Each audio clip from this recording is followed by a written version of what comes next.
vache, ça c'est une très très bonne question. Une élève m'a demandé s'il pouvait y avoir de fausses archives et si ce qu'on savait de l'histoire était vrai.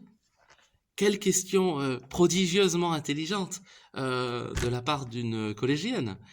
Cela mérite une vraie réponse. La fausse archive la plus célèbre est la donation de Constantin.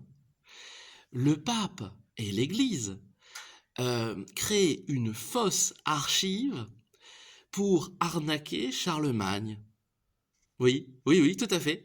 En fait, ils font croire à Charlemagne et aux Carolingiens que l'empereur Constantin leur a offert Rome.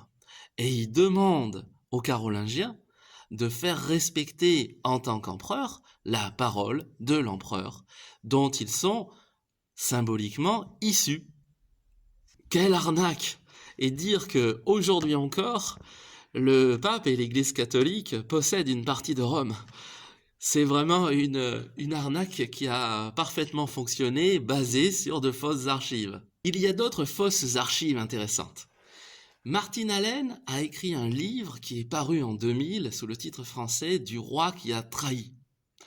L'auteur montre, preuve à l'appui, qu'Édouard VIII a trahi l'Angleterre au profit de l'Allemagne. Mais il y a un petit problème, c'est que Martin Allen a lui-même écrit les archives. Il les a ensuite glissées aux archives nationales britanniques pour accréditer l'idée que Édouard VIII était un espion allemand. Mais la supercherie des fausses archives de Martin Allen a été éventée.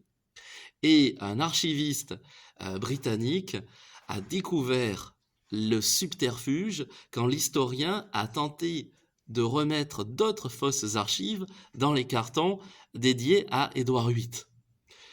Les archives britanniques ont été magnanimes, ils n'ont pas intenté de procès, mais ils ont retrouvé une à une les fausses archives inventées par un historien. Enfin, un historien, un faux historien, parce qu'il y a de fausses archives comme il y a malheureusement aussi de faux historiens.